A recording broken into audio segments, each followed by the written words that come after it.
Gang, this is the rest hand, or you can call it the Sabbath hand. Something that has been devised through a number of my quiet times over the years, as I've just seen different qualities that the Old Testament talks about in how to have a Sabbath rest. So call it whatever you want, rest hand, Sabbath hand. Let's just call it Sabbath hand. But yeah, I found that there were 5 key things. There's probably more, but just kind of baby stepping into how to have a proper Sabbath is kind of the mentality here, and growing into this, because there's a lot to say about the Sabbath, and there's a lot of confusion on how much we are to abide by it, word for word from the Old Testament.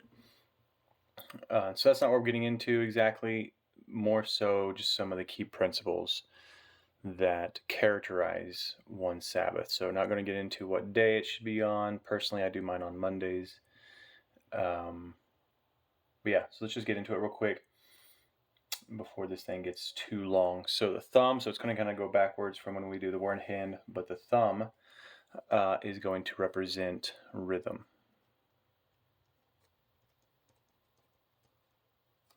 And for that verse, we have Genesis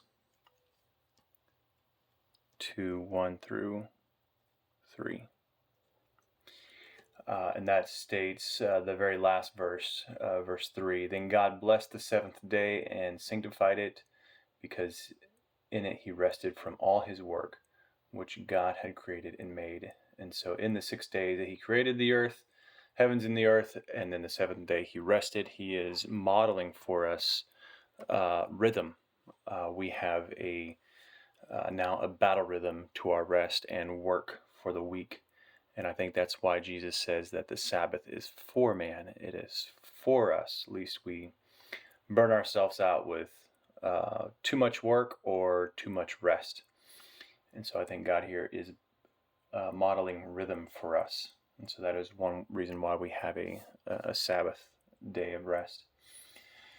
We go on, the next finger represents the word itself, rest. Now, I used to think that when I did my Sabbath, it was a cheat day. I could eat whatever I want. I could watch as much TV. Yeah, the sky's the limit. And that's not exactly what it's meant by. If we look at Leviticus 23, verse 3, it says, "For 6 days the work may be done, but on the seventh day there is a Sabbath of complete rest, a holy convocation. You shall not do any work. It is a Sabbath to the Lord in all your dwellings." And so a lot of this is recognizing that this is to the Lord. It's a day of worship, a day of recognizing who He is. A little bit of added insight. Another verse that I like to kind of add to this is Leviticus 32. It talks about how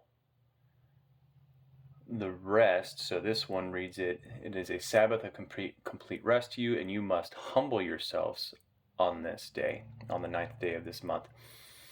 And so this one uses the word humble. Other translations, I'll write humble here, use deny or afflict. And so it's a day of affliction, a day of denial, because I know on my rest days that I want to get more tasks done.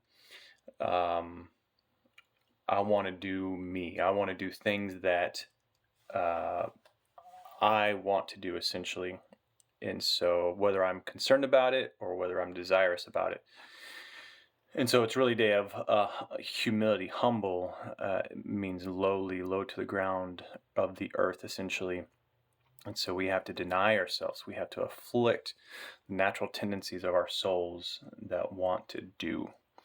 And so that kind of speaks to how this is an active rest. We really have to work hard to rest for some reason. So that's key. So it is a day of rest, and we can all get rest different ways. It's a day of, I'm going to call it, we're going to use two words here. Luckily, both will start with an R. Reflection / reminder. And they're kind of the same word, but they bring different emphases. Help me out there, Sean. Of R and another R word, relationship. With the Lord specifically, obviously. And the passage that I like to use for this, there's actually two passages. The key one that I'm going to use is Ezekiel 20 verse 12, where it says, I also gave them a Sabbath, I also gave them my Sabbaths as a reminder of our relationship, so they would know that I, the Lord, sanctify them. If I used, what's my other verse here? Exodus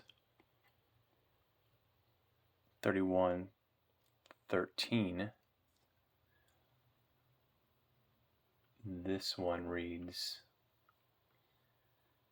but as for you, speak to your sons of Israel, saying, you shall surely observe my Sabbaths, for this is a sign between me and you throughout your generations. And so that little phrase right there, this is a sign between me and you,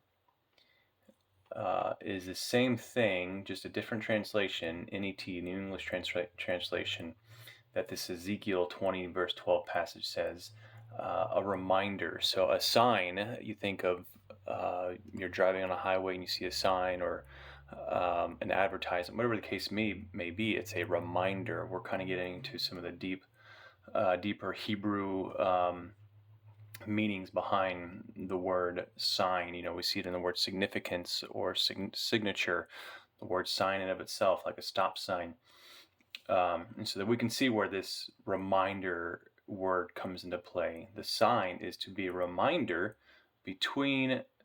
of my covenant between me and you, and there's where we get the word relationship.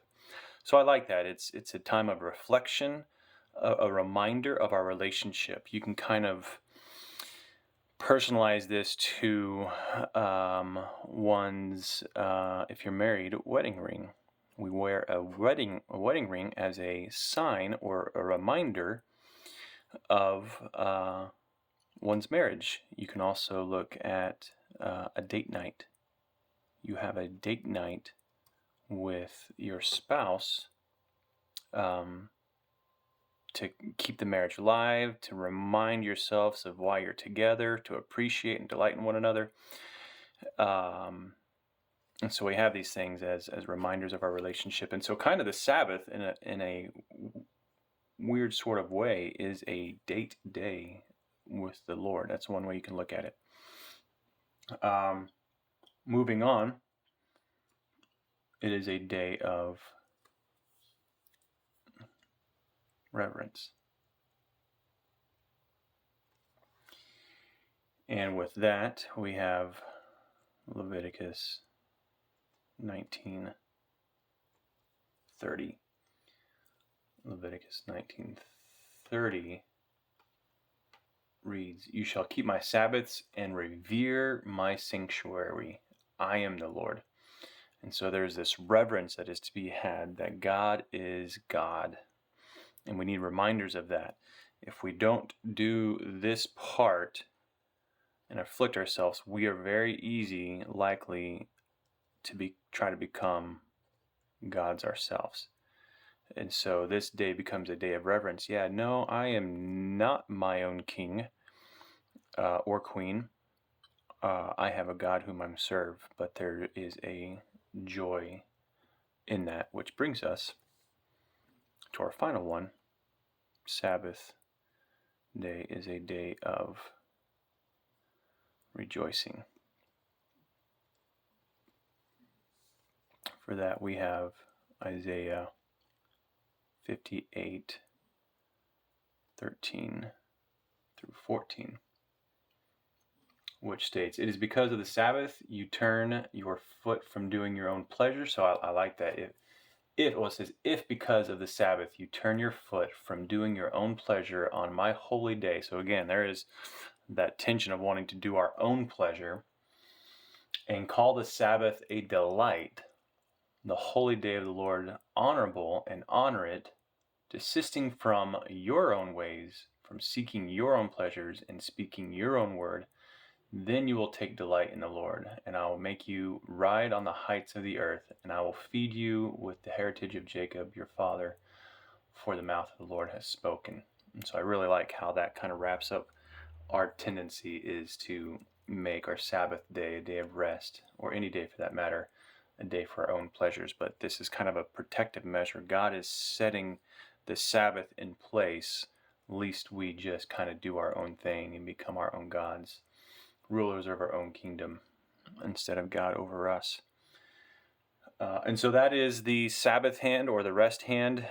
If you guys can think of something for the palm, I couldn't. I like putting rhythm with the thumb because I guess it touches all of them. You can have rhythm of rest, rhythm of reflection, of reverence, of rejoicing throughout the day. I kind of just try to go that direction on my Mondays.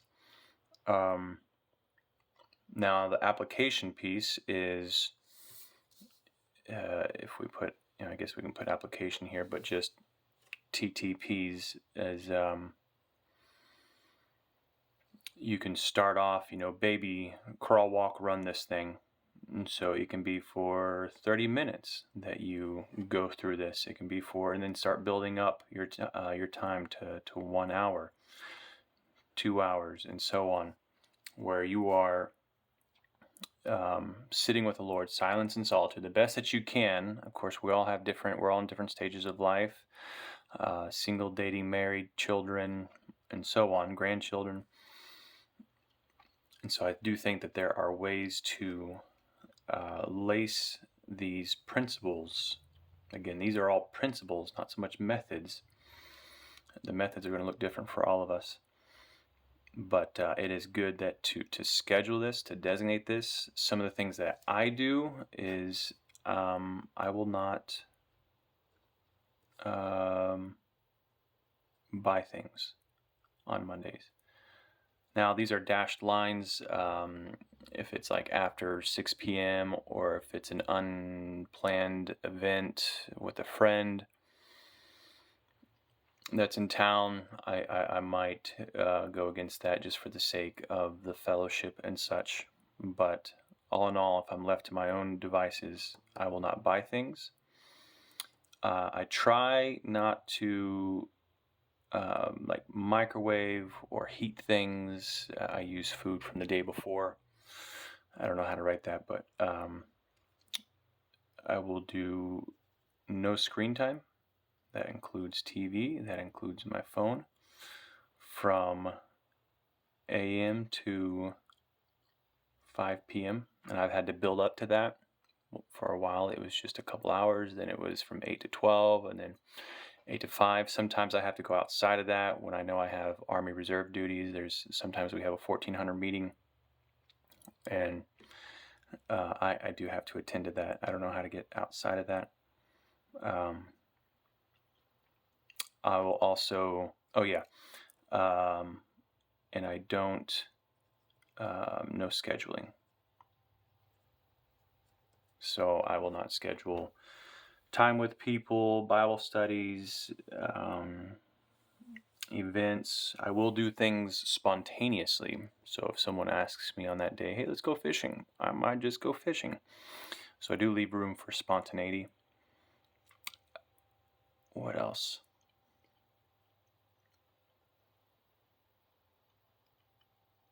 It will be a day of just devoted silence, prayer, journaling, maybe going for a walk if it's not too hot.